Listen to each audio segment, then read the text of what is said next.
So, morgen miteinander und danke, dass ihr alle zum Meeting erschienen sind. Die Jagdsaison kommt schon immer näher und das hier ist der Businessplan für diese Saison. He? Oh, sorry schnell, also ich ernähre mich ja ab sofort nur noch vegan. Da bin ich leider raus. Was? Nicht sein Ernst. Halt, wir haben schon darüber geredet. Beere und Wurzeln allein bringen uns nicht durch den Winter. Ein veganer Höhlenmensch, sag mal, fehlt dir ein Wespe im Nest? Was kommt als nächstes? Ein gluteinfreier Jäger oder was? Zurück zum Wesentlichen. Das Mammut wird umzingelt.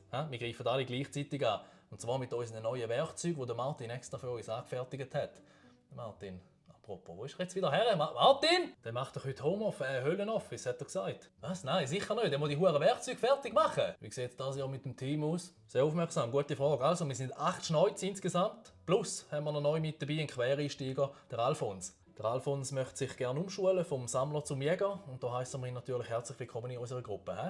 Guten Morgen miteinander. Morgen Alfons. Salut. Wann lassen wir los? Beim übernächsten Vollmond. Oh, dann habe ich genau den Höhlenmalerei-Workshop daheim. Ich habe im Fall dann genau auch Ferien eingegeben.